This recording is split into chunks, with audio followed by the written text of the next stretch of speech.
मैं आपको बहुत जिम्मेदारी से बताना चाहता हूँ। 22 के चुनाव का परिणाम भी आपने देखा, पर वोट परसेंटेज बढ़ा और आपको देखा होगा हमारी सीटें मिला बढ़ी। तो वनवास ही ना सर।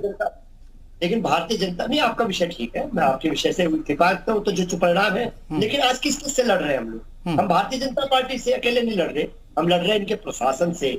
इनके जो साइलेंट पार्टनर है, आते हैं हैदराबाद से, आते हैं दिल्ली से, आते हैं इनके हिसाब से कैंडिडेट फाइनल करते हैं और फिर चुनाव लड़वाते हैं। यानी प्रत्यक्ष रूप से हमें इनके साइलेंट पार्टनर से भी लड़ना पड़ रहा है, इनके प्रशासन से लड़ना पड़ रहा है, इनके धनबल से लड़ना पड़ रहा है। एक भारतीय जनता पार्टी को अकेले नहीं हराना है। तो बहुत सारी चीजें उनसे हम लोग लड़ रहे हैं, ये बड़ी लड़ाई है, उसको लड़ने का काम कर रहे हैं। और आप अब आइए, अभी हमारे साथी कह रहे थे अशोक जी कि नगर निगम में क्या हुआ, नगर पालिका में हमारी स्थिति क्या है और किस प्रकार आपने देखा कि चुनाव। एक किन्नर का मैं आपको उदाहरण देना चाहता हूँ, आपने भी देखा होगा चंदौली में, वो किन्नर को इनके प्रशासन ने हराने का काम करा, फिर किन्नर ने इनको इन्हीं के तरीके से जवाब दिया उनके समर्थकों ने, और फिर उनको सर्टिफिकेट देना पड़ा। ये प्रशासन की लूट इन्होंने चला रखी चुनाव में।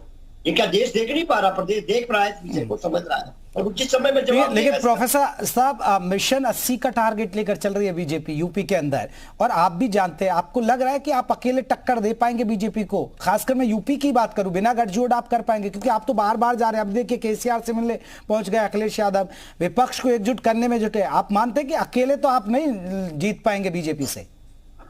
देखिए, ये देश का चुनाव हो रहा है और जब देश का चुनाव होता है उसका मूड अलग होता है, स्टेट का चुनाव अलग होता है, नगर पालिका नगर निगम का चुनाव अलग होता है। ये तीनों का मूड अलग अलग होता है। अगर आप राजनीति शास्त्र समझते हैं तो तीनों का मूड अलग होता है। और माननीय अखिलेश यादव जी वही तो कर रहे हैं। उन्होंने क्या कहा, उन्होंने जो बात कही वही कह रहे हैं। वो कह रहे हैं विपक्ष की एकता में समाजवादी पार्टी सबसे आगे दिखाई देगी। अगर चंद्रशेखर राव कोई प्रयास करते हैं तो हम सहयोगी की भूमिका में, ममता बनर्जी प्रयास करती है हम सहयोगी की भूमिका में, और अगर आदरणीय नीतीश जी करते तो हम सहयोगी की भूमिका में, जो अखिलेश जी ने करा। और ये चुनाव बड़ा चुनाव है, इसको आप प्रदेश से और नगर निगम के चुनाव से नहीं जोड़ सकते। इसमें चुनाव जो मोदी, हम लोगों की लड़ाई क्या है? हम सब लोगों की एक भावना है कि भारतीय जनता पार्टी की विदाई होनी चाहिए, क्योंकि 9 साल का जो इनका कार्यकाल है केवल। ठीक है, आप विदाई की तैयारी करें, मैं इस पर जवाब लूंगा। पांडे जी से आऊंगा। पांडे जी, लेकिन विशाल, आगे जिस तरह माना जा रहा है कि कुछ यूपी के चेहरों को जगह मिल सकती है, आपने जिक्र भी किया, कौन कौन से एक बार हमारे दर्शकों को बताइए चेहरे की केंद्रीय कैबिनेट में, क्योंकि फेरबदल की भी संभावना है, कुछ विस्तार की भी बातें आ रही हैं, उसमें कुछ यूपी को ज्यादा तरजीह दी जा सकती है? देखिए, बिल्कुल, चूंकि उत्तर प्रदेश को भी तरजीह दी जाएगी। हालांकि जिन राज्यों में चुनाव होने वाले हैं विधानसभा, तो ऐसे में वहां के चेहरे भी शामिल किए जा सकते हैं, लेकिन उत्तर प्रदेश को भी दरकिनार नहीं किया जाएगा। ऐसे में कई चेहरे हैं, एक ब्राह्मण और एक दलित चेहरा, ये सबसे ज्यादा इंपॉर्टेंट माना जा रहा है कि ये केंद्रीय कैबिनेट का हिस्सा बन सकता है। अगर हम बात करें तो लक्ष्मीकांत वाजपेयी या हरीश द्विवेदी का नाम अक्सर सामने आता है कि हरीश द्विवेदी को जो है ब्राह्मण के चेहरे के तौर पर जगह मिल सकती है, लेकिन हर बार उनको मायूसी हाथ लगती है। ऐसे में हरीश द्विवेदी या लक्ष्मीकांत वाजपेयी में से किसी को जगह मिल सकती है। इसके साथ साथ अगर हम बात करें तो अरुण सागर, विनोद सोनकर, ब्रिजलाल या सुरेंद्र नागर, इन 4 चेहरों में से किसी एक को जगह मिल सकती है। हालांकि रेखा वर्मा का भी नाम इसमें शामिल है, रेखा वर्मा का भी नाम बताया जा रहा है कि रेस में है। तो यही कुछ नाम है जिन पर लगातार मंथन बिल्कुल, जिन चेहरों पर हो सकता है कि दाव खेला जा सकता है, जिनको जगह मिल सकती है। लौटेंगे विशाल, हमारे साथ विजय उपाध्याय जी भी हैं, राजनीतिक विश्लेषक हमारे साथ जुड़ गए। विजय जी,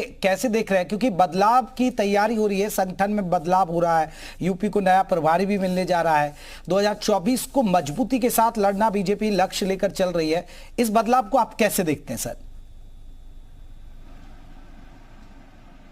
देखिए, आज के दौर की जो राजनीति है उसमें आपको लगातार कोशिश करनी होगी, लगातार बदलाव करने होंगे, नए प्रयोग करने पड़ेंगे, नए समीकरण बनाने पड़ेंगे, और जनता के बीच में अपने काम और अपनी नीतियों को, अपने जो आपकी रणनीति है, फ्यूचर के जो प्लान है, वो सब लेके जाना पड़ेगा।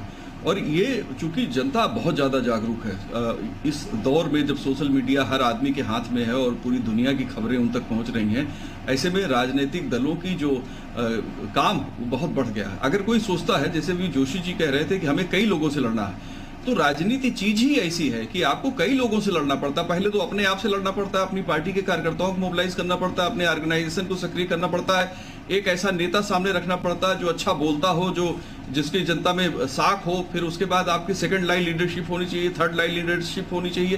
तो सब कुछ आप करेंगे, पूरा पैकेज लेके आएंगे, तभी जनता आपको समझती है।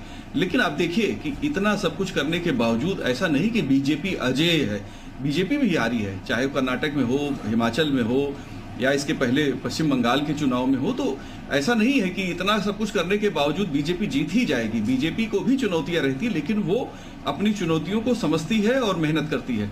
मुझे लगता है कि अपोजिशन को बजाय इसके कि कौन से, अब कोई भाई खुला मैदान तो छोड़ेगा नहीं, सारी पार्टियां कहते नहीं नहीं सिर्फ आप अकेले लड़िए, तो ऐसा तो होता नहीं है। तो जाहिर है कि आपको मेहनत करनी पड़ेगी। बीजेपी एक नई रणनीति बना के, चूंकि मंत्रिमंडल विस्तार में भी लोगों को शामिल करने की तैयारी है ताकि उनका जो सामाजिक समीकरण है और पुख्ता हो जाए, उसकी वो मार्केटिंग करेंगे, ब्रांडिंग करेंगे। इसके बाद केंद्र सरकार की योजनाओं को लेकर 1 महीने से अभियान चला रहे हैं। महाजनसंपर्क अभियान अभी उनका खत्म ही हुआ है, ताजा। आप देखिए कितने बड़े पैमाने पे वो जनता के बीच जाने की उन्होंने कोशिश की थी, और एक कार्यक्रम खत्म हुआ नहीं कि दूसरा कार्यक्रम शुरू हो गया। तो बाकी दलों को भी देखना पड़ेगा कि सिर्फ आप किसी व्यक्ति की आलोचना करते रहेंगे तो उससे बात नहीं बनेगी, जनता के बीच जाना पड़ेगा। बिल्कुल। पांडे जी, आपने सुना विदाई की तैयारी कर रही है सपा, तो आपने सुन लिया होगा प्रोफेसर साहब को। प्रोफेसर साहब कह रहे हैं कि ठान लिया है कि सत्ता से विदाई होनी है, और अखिलेश यादव भी बार बार यही कह रहे हैं कि उन्होंने ठाना बीजेपी का सुपड़ा साफ करना है। देखिए, अभी विजय उपाध्याय जी ने बताया, हम लोग 1 महीने से चिलचिलाती धूप में, भयंकर गर्मी में अंतिम आदमी तक पहुंचने का काम हम लोगों ने किया है। सांसद हो चाहे इस बूथ स्तर का कार्यकर्ता हो, केंद्र सरकार की नीतियों को, उनके कार्यों को हमने अंतिम आदमी तक पहुंचाने का काम किया है। लगातार हम जनता के बीच में सेवा कार्य कर रहे हैं। अखिलेश जी खाली ट्वीट करते हैं, जनता के साथ चीट करते हैं, जनता उनको जानती है। ट्वीट नहीं कर रहे हैं, वो जगह जगह जा भी रहे हैं, सब जगह पहुंच रहे हैं वो। अब अभी उत्तर प्रदेश में आपने देखा, जिनको ये लोग राजा बनाए थे अतीक अहमद, उनकी जमीनों को हमने जिसको कब्जा किया था, हमने जमीनें लिया, गरीब आदमी हमने बांटने का काम किया है। ये लोग खाली मूर्ख बनाने का काम करते हैं। कभी मुसलमान बन जाएंगे। अभी नैमिषारण में कट्टर हिंदू बने थे स्वामी प्रसाद मौर्य को लेके। उत्तर प्रदेश का हिंदू मुसलमान दोनों जान गया है इनको, और निश्चित तौर पे इस चुनाव में अखिलेश यादव की गति हाशिए पे चले जाएंगे। ठीक है, प्रोफेसर साहब जवाब दे रहे हैं। देखिए, मैं कहना चाहता हूँ पांडे जी को, बहुत जिम्मेदारी से बोलना चाहता हूँ। 46 डिग्री और 48 डिग्री में इनके सारे नेता एसी में बैठे हुए थे, लेकिन हमारे नेता माननीय अखिलेश यादव जी नैमिषारण में कैंप लगा रहे थे, हमारे युवा नेताओं को प्रशिक्षण दे। अरे सर, आपको ओपी राजभर यही कह के चले गए कि एसी दफ्तर से बाहर निकलिए, तब जाके एसी दफ्तर से निकले। ओपी राजभर यही कह के निकले थे ना आपसे। मैं बता रहा हूँ, लखीमपुर खीरी में हम लोग अपनी सामाजिक न्याय की यात्रा, जाति जनगणना की यात्रा को लेकर गए हुए, और अभी इन्होंने कहा कि हमने अतीक की जमीन पर वहां पर फ्लैट देने का काम करा। मैंने उस फ्लैट, आप ही के चैनल में उस फ्लैट में देने वाली का जो इंटरव्यू था वो सुना था, जिसको फ्लैट प्राप्त हुआ है। उसने कहा है कि हमने फ्लैट अभी तक क्यों इसलिए नहीं खरीद पाई क्योंकि सरकार की महंगाई के कारण हम लोग बचत नहीं कर पाए। एक जिसको ये फ्लैट दे रहे हैं वो इनकी कमजोरी बता गई महिला कि सरकार की ने जो महंगाई करी है, 400 रुपए का सिलेंडर 1200 रुपए देके भारतीय जनता पार्टी ने इस प्रदेश की जनता को मारने का जो काम करा है वो निश्चित तौर पे। सर प्लीज हमारे चैनल का हवाला मत दीजिए, किसी और चैनल पे सुना होगा, मैंने तो नहीं सुना। हमारे चैनल पे वो लोग तारीफ कर रहे थे जब हमने चलाया था, तो उन्होंने, एक महिला तो रोने लगी थी हमारे चैनल पे कि देखिए मेरा सपना था, और वो भी मुस्लिम महिला थी। सर नहीं, मैं आपको बता रहा हूँ, वो डिबेट में जो उस दिन काफी दिन हुई, जिस दिन मुख्यमंत्री ने जो चाबी देने का काम करा, ये हो सकता है कोई और चैनल हो, लेकिन मैंने जो बात सुनी और लाइव देखा, वो ये कह रही थी महंगाई की मार के कारण। अब महंगाई की मार किसके कारण है? उसके लिए तो अखिलेश जी आएंगे नहीं 9 साल से। ये तो अशोक जी जानते हैं, अशोक जी की वजह से महंगाई है, या योगी जी की या मोदी जी की वजह से महंगाई है। हम तो विपक्ष में है, तो उस कारणों को भी जनता आपको जवाब देने को तैयार बैठी है। लेकिन उनको मिल गया ना सर, फ्री में मिल गया मकान। अब फ्री में तो खैर नहीं मिला, कुछ कॉस्ट रखी है। ठीक है, आखिरी कमेंट पांडे जी, आखिरी कमेंट आपका जल्दी से।